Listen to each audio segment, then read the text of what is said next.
union fight. In this week, recognizing international workers' rights, we thought it was important to lift up union voices around care, all the care that we do and all the care that we need.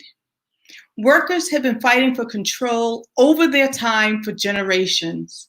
One of the oldest organizing drives is the fight that worker women waged in Atlanta just a decade out of slavery. They were striking for higher wages for doing the entire town's laundry and for greater control over their time so that they could spend time with their families. So this is not new, what we're fighting for, and we stand on their shoulders and those of so many brothers and sisters who understand that we have to build a care economy, one that works for all of us, and that paid leave is part of it. Long before the devastating impact of COVID-19, Family Values at Work and partners built the models and the momentum on the ground in nearly 50 jurisdictions where we passed paid family and medical leave and paid sick time policies. Recently, our national leaders have proposed 3 care policies, all modeled on the state programs that have existed for years. We're not here to debate those models they propose, but we are fighting to make sure that they include key components like job protection, a progressive wage replacement, and an inclusive family definition, among other provisions. All of those will ensure that there is equity and that all workers can use them for birth, for personal health, or for family health. The 3 policies that were presented over the last couple of months, 2 very recently, is the President's policy on the American Family Plan. That includes paid leave and childcare services. Also, Congress Ways and Means Committee just proposed an idea, a discussion draft yet last week called Building an Economy for Families. We're still talking that through. And then there's the Family Act, which is a comprehensive paid leave bill as well. We have 3 ideas on the table. We're here to acknowledge that unions support these ideas and that they are all about building a care infrastructure, one that includes comprehensive paid family and medical leave, universal child care, and we also need to think about community and home care services for the elderly. As we look forward to working with elected officials to create these programs, unions need to stay ever vigilant that they are meeting the needs of workers and families and that they are building the economy. Most importantly, that there is equity. Our live stream today will include a conversation between labor leaders on their care experiences, how their industries are coping with paid leave and childcare issues, and especially how they're dealing during the pandemic, and what our national response should be in this moment. But first, I'd like to introduce a little bit about the person who will be moderating our conversation with our labor leaders. April Verrett serves as president of Service Employees International Union, SEIU. She's with Local 2015, California's largest union and the nation's largest long-term care union. She represents over 400,000 home care and nursing home workers throughout California and is a leading voice in the Care Can't Wait campaign. I'm going to turn it over to you, April, to introduce our other guests. Thank you.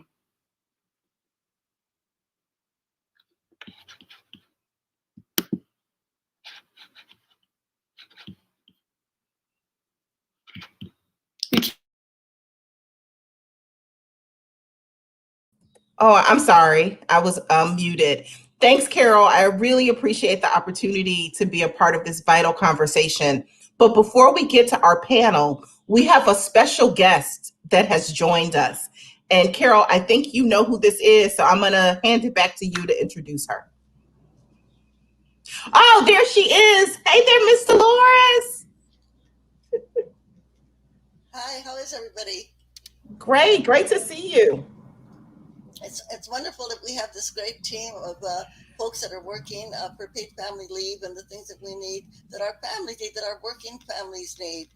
We know that workers have gone without these benefits for so long, and now that we see a new dawning, a new awakening in our country, and that we've got a president that is on the same page with us, that we can provide these benefits for all of our families, and we should never ever accept that notion that there are not enough resources. We know that there are resources, and that we've got to find the ways to pay for these benefits for everybody, because the working people are the ones that they create the economy of our country, not only through their taxes but also through the hard work that they do, and their the consumer spending that they do. So they are the foundation of our economy, and they need to be respected and given the benefits that they do to take care of their families, to be able to, when there is a necessity that they do have to stay home with family members, that can happen. Because even if a person is at work and they have some kind of a dire situation at home, they're not going to be able to concentrate on their work at that time, because they're worried about what's happening to family members. So this is something that other countries in Europe have had for decades. Okay, so we're just playing catch up in the United States of America.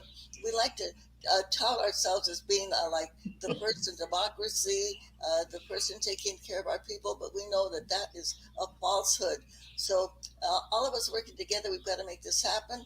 And even though our president, we know, is with us, we know that unfortunately some of the representatives in the Congress are not. So we've got to get out there and do the work. And I always like to quote Michael Moore, who says, when you wake up in the morning, when we wake up in the morning, we wash our face, we brush our teeth, and then we call our congressman. Okay, so we got to tell everybody out there, especially in those states where you don't have the progressive senators and congresspeople that we have in California. We've got to do the work, please, everybody. If we don't do the work, it's not going to happen. So we know that by doing the work, by doing the phone banking and recruiting other people to help us, we've made some advances. Okay, we made some advances, but we're not there yet. So we've got to keep working. Si se puede, we can make it happen. Thank you. Si se puede.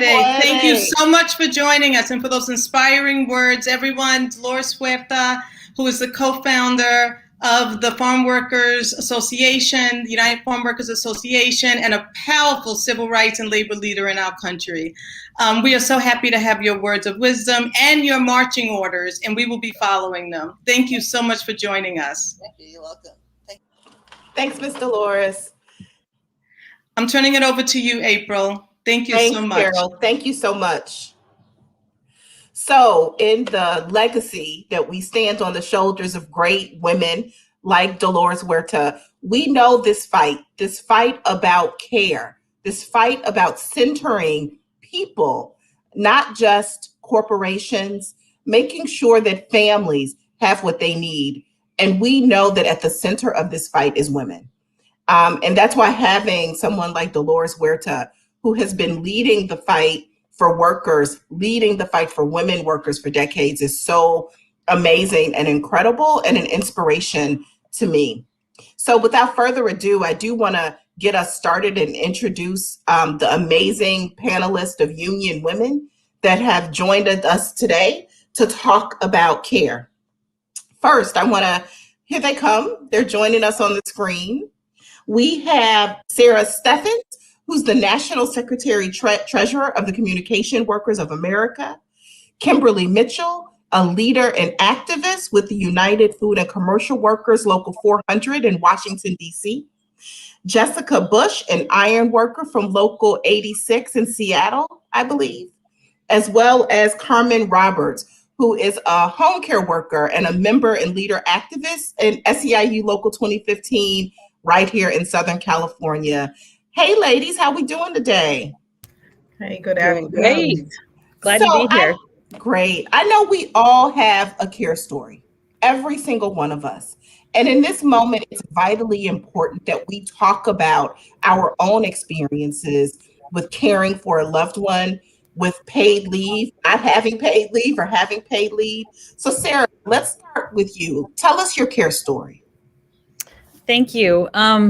So I am the proud mother of 3 daughters, and I consider myself extremely fortunate as a parent, as a working mom, that all three of my daughters were born in California, one of the few places in this country that actually offers humane paid family leave. So I often think about at the time my oldest daughter was born, I was working as a journalist in a small newsroom in the Bay Area in California. And a friend of mine had had her first child about a year before. And I remember her coming back to work. She and her husband actually got an apartment closer to the office so she could go home and breastfeed on her lunch break because she had so little paid ability to take time off. You know, there was no paid leave yet in California at that point.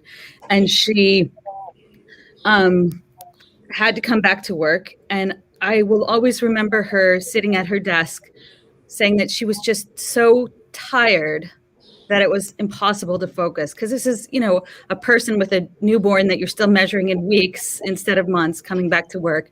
And that when she turned her head, she would actually see trails because she was that exhausted. You know, that's not good for parents. That's not good for babies. That's not good for employers. And our stories are like night and day, even though we were coworkers. When I came back to work, when I had my daughter, California had begun its paid family leave program. And between the partial salary reimbursement of paid leave and the medical leave and the baby bonding time, my vacation and my sick time, I was able to fully take 6 months off work to be home with my first child. And then my husband took another month off so that we could get her a spot in the daycare that we really wanted. And that's the experience. That's the experience that, you know, not just mothers, but all working parents deserve to have. And it's not just people who need paid time to care for newborns. Obviously, it's people who are caring for themselves or anybody who needs that extra time. It's not a holiday, as anybody who's been through it knows. It's time that you need to be compensated for. Indeed. Thanks so much, Sarah. Kimberly, how about you? Can you share your story of care? Well, basically being in a retail store, as most retailers, it's a lot of benefits that we're not prevalent to as other industries.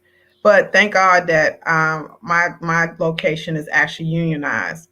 But at the particular time, my mom had been diagnosed with breast cancer, and we had went to the hospital, and they had told her that it had gotten into her bones, and they were going to tell her the next day. So doing what I do, I said, okay, I scheduled my day out, and I said, well, I'll just go and tell her on my lunch break. That way I can come back to work and be on time and deal with the situation the next day.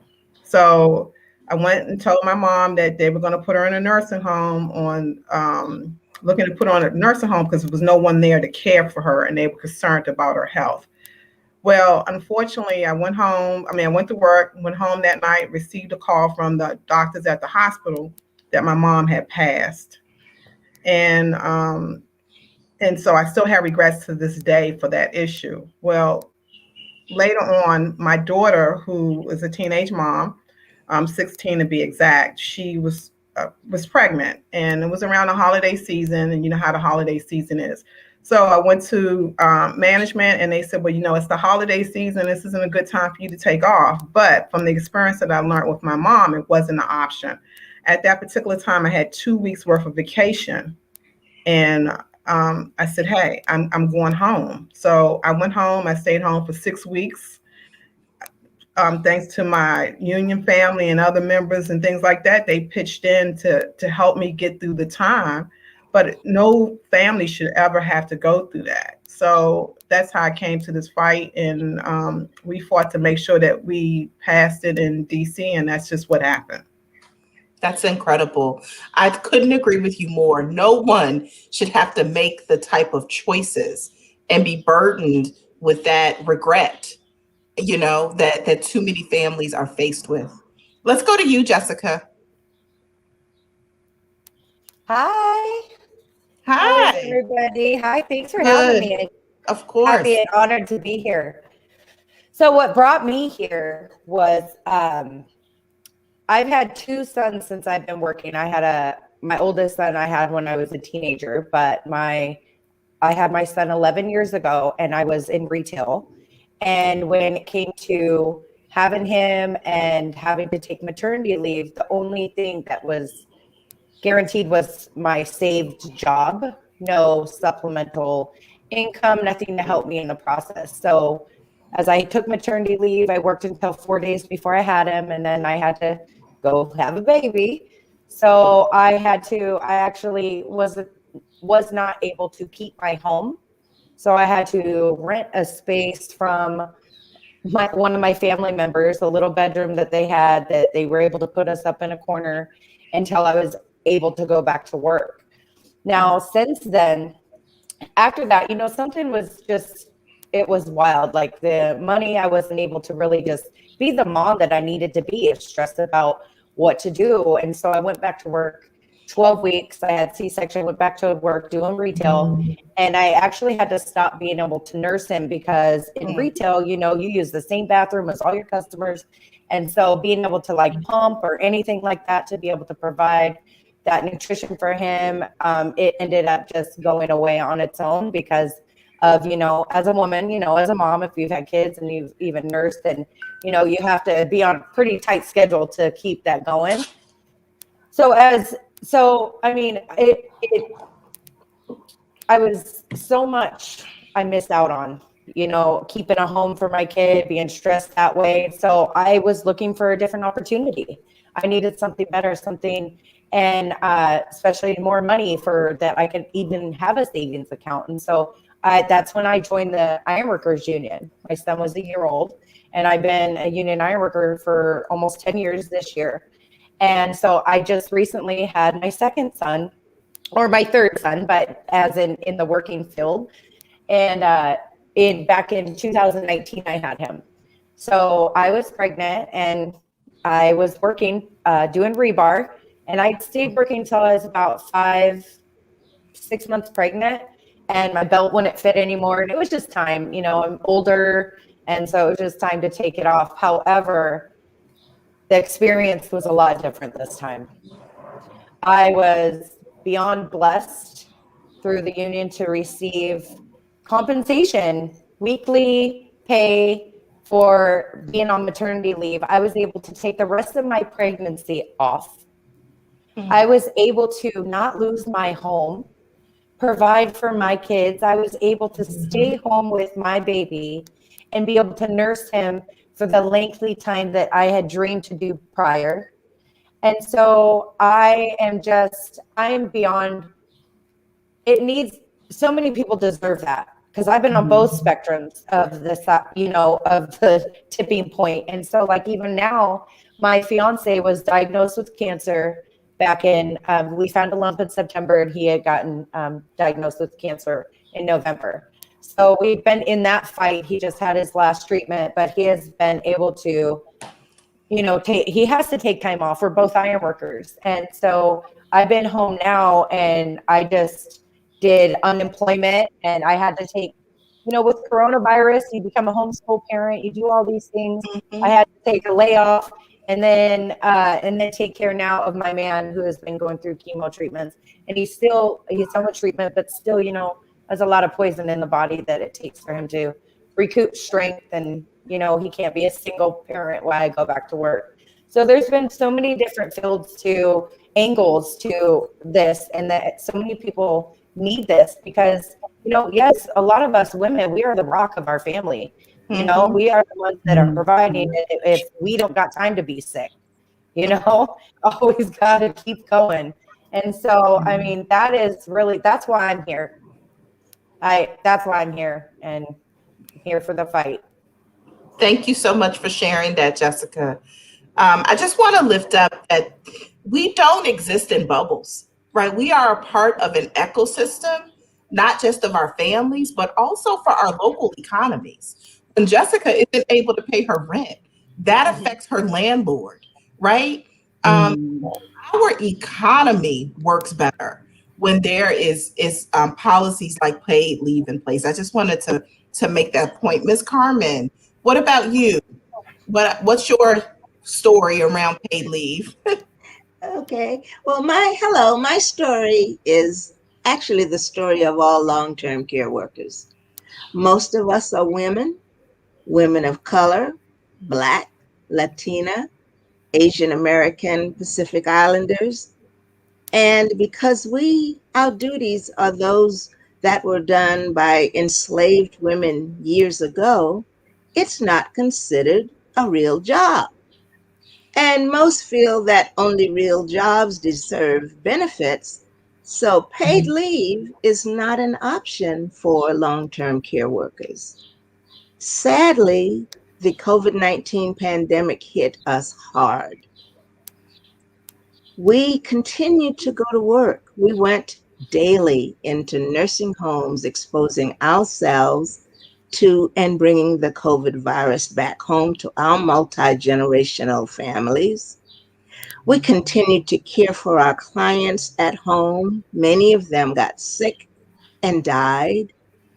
And to top it off, the schools were closed and we had children at home to care for, not to mention virtual schooling without Wi-Fi and proper electronics.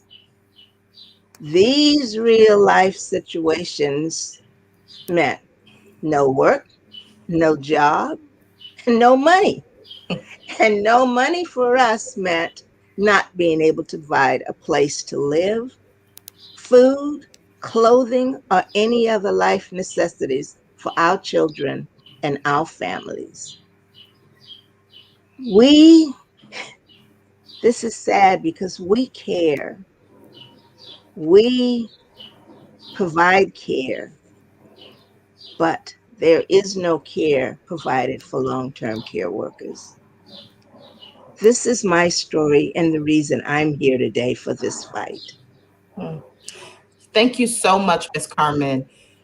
You know, the last year has obviously been unprecedented, but we've all said it has shown a bright light on systemic deficiencies in our economy, in our workforce, in our country. And it's incumbent upon us to fix it. That's why I am so encouraged by this moment that we are in, and that we are talking about the issues that are at the forefront of the national debate, that we're talking about paid leave. What a difference last year would have been if essential workers would not have had to continue to go to work. Many of them I know, knowing that they had been exposed to COVID, but not having a choice in their mind because they had to continue to provide for their families. Just imagine how many lives would have been saved. And so I want to bring it to the next question, and let's just have a conversation. Feel free to jump in. This notion of care as infrastructure, right? Of long-term care, home and community-based services, childcare, paid leave, just as vitally important to the infrastructure, to how our country works, as that, bridge or that tunnel that you need to get to work. So what do folks think about that? Why do you think care paid leave is really also a part of infrastructure? Well, I'll start. I think, and what I needed to do, and I think others need to do, is to redefine infrastructure. When I think of infrastructure, I think of something that holds something together and allows things to happen. And for me, that's what long-term care workers and caregivers do. Because of the care we provide, we allow other people to be able to go to work to keep things running. So if we're not infrastructure, who are? That's right. Thanks, Yeah. Ms. Carmen. I was thinking when you were talking about this pandemic year that we've been through, one huge change I've seen is that we used to live in a world where, if we had to bring our kids along to work for the day, it would be kind of a stigma, right? You'd try to hide it. You'd sort of try to pretend that you weren't, whatever it is, sneaking out to breastfeed or giving them snacks or keeping them busy with coloring or whatever. And it's really clear, those of us who've been able to work from home, we're constantly on these calls and videos, and everybody has a family. Everybody has people that they're taking care of. It's like we've pretended that this isn't part of life, and yet it's part of everybody's life. And I love the way that we've broken down that stigma and said, like, just this morning I was in a meeting and somebody said, don't worry, we love babies, right? Isn't that who we want to be as a country? Like, we need care. We need paid time to care, and we need to support our caregivers who are there for us when, we can't be there for our families. Yeah. Well said, Sarah. That's beautiful. Any other thought? Go ahead, Kimberly, please. Yeah. Well, the way I look at it, that we, just like right now, we're headed to the summer months. It's raining outside, and so that we can make sure that the crops and everything else grows. So we're planting seeds. We're planting seeds. And what happens is, with my daughter and with my granddaughter now, they have to see it through me. I have to be the example. So that they know that this is what happens and this is what takes place. And this is what we saw as, our nanas and big mamas or whatever the case was. We plant seeds so that we can continue to grow as a nation, a country, so that they see how it is to take care of one versus nobody's taking care of anybody. Where does that lead us as a society? And that's not who we are. We've been, like you said, from the beginning of time, we have been taking care of each other. And it's unfortunately that the people who have been there to take care of us the most are the people who aren't taken care of, like our caretakers. It's unbelievable. And I would always say I would do as much as I could until I felt sick, because I was always afraid that if I got sick, then who would take care of me?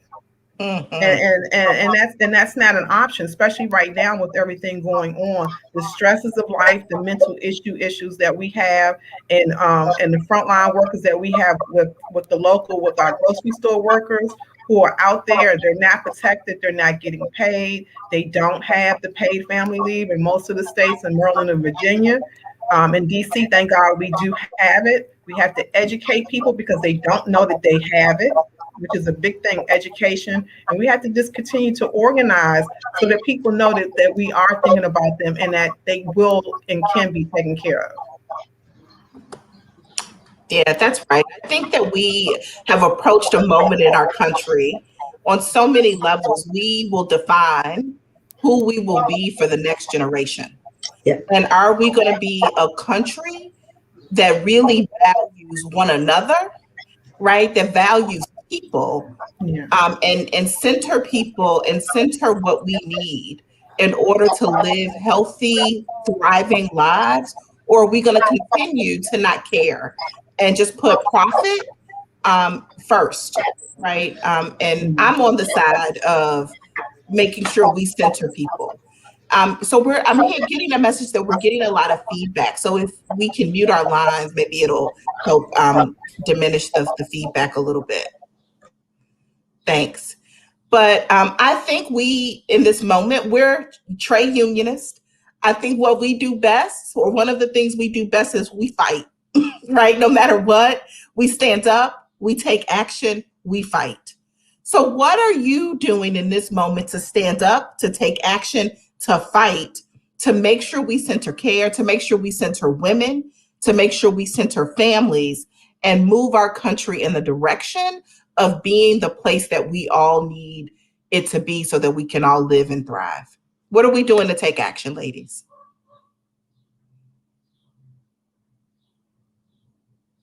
So, for me, it's really starting in my community. I was fortunate to be able to move back into the house that I grew up with my grandmother, who took care of me, who, by the way, happened to be paralyzed from the time before I was born, who managed to take care of me to make me into the woman that I am today.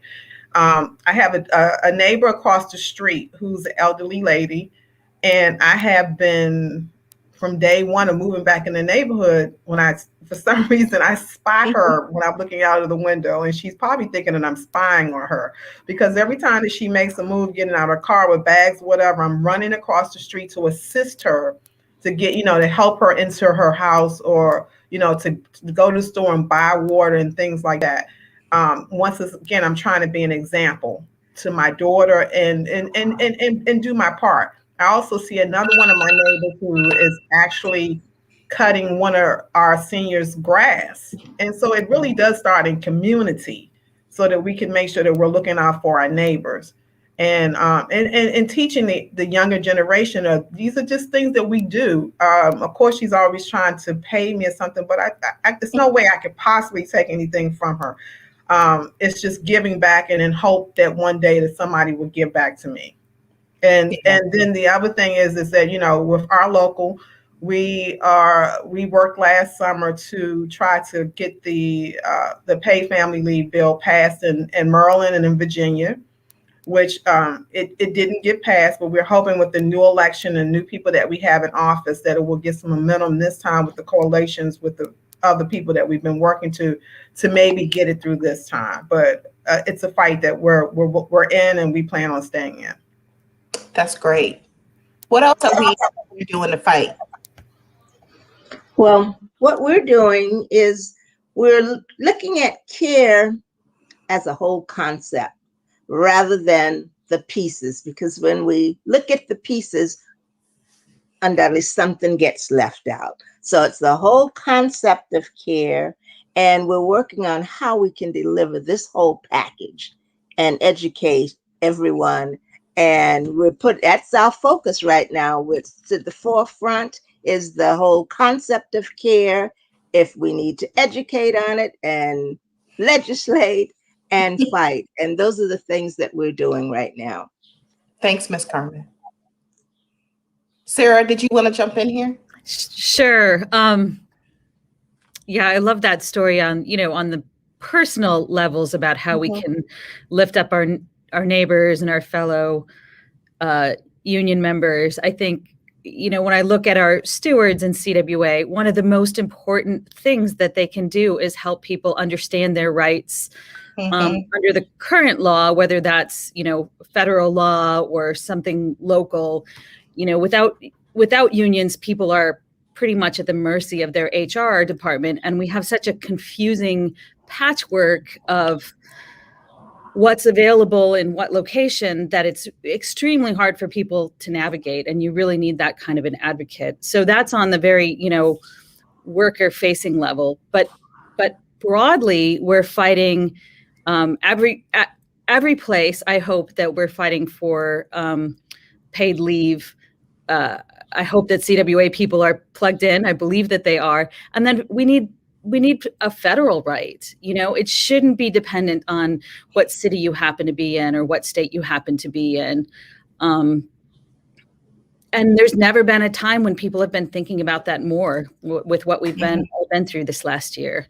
I think we're finally acknowledging as a country that we are, not just workers, we're human beings with lives and families and human bodies that need to be taken care of.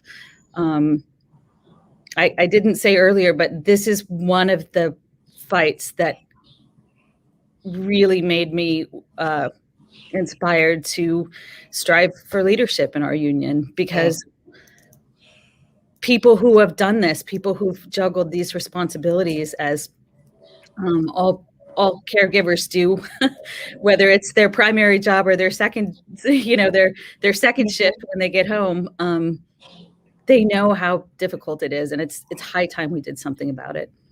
Absolutely. Jessica, you want to add anything to this? Yes, I do. Thank you. Yes, ma'am. So what I've been doing too, I always teach my children. We always want to leave something better than we found it, being when we're at the restaurant or a human being that we encounter. And so I really believe that it starts with the younger generation, because they are truly our future.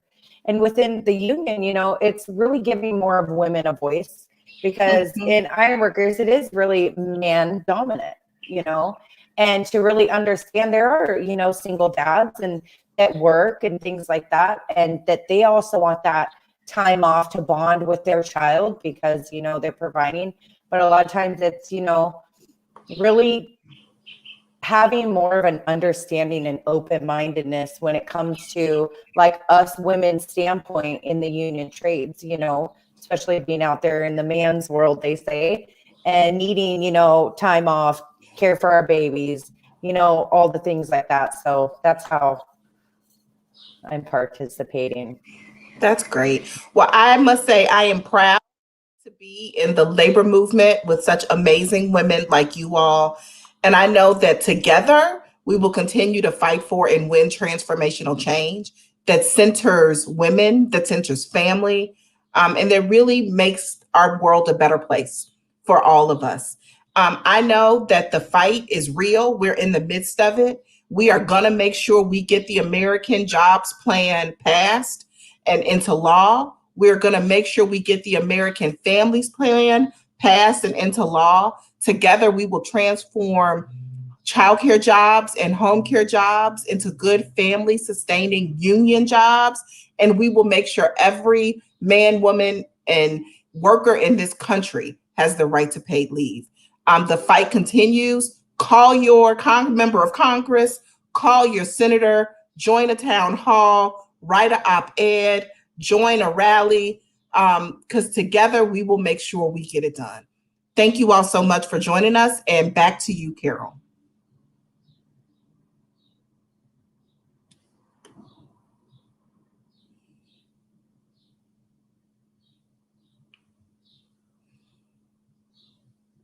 Carol, I think you're muted.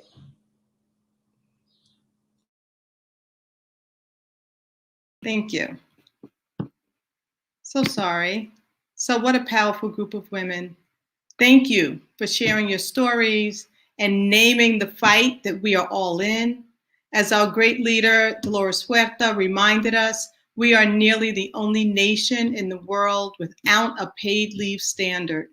And in this moment, coming out of the pandemic, we know that care policies are critical for supporting our families, building our economy, and all the things that April just said. Call your member of Congress today. Tell them to fight for comprehensive paid family leave and universal child care and community home care services for the elderly. If they support these policies already, ask them to be a champion. As you said, write a blog, do a Facebook post, join you in a Instagram live. Get the word out. They are so powerful in this moment, and our elected officials are going to be key to passing both these policies. Check with your union. How are they engaging in this moment? Are they in the fight for the care infrastructure? Because we need unions in this fight like never before. For more information, you can go to familyvaluesatwork.org and our national campaign, www.paidleaveforall.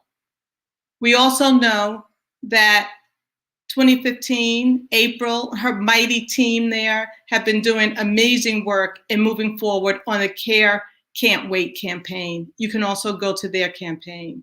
We're hoping that you got information and inspiration today and that you're ready to take on this fight, because paid leave truly is a union fight and it's ours to win right now. Thank you.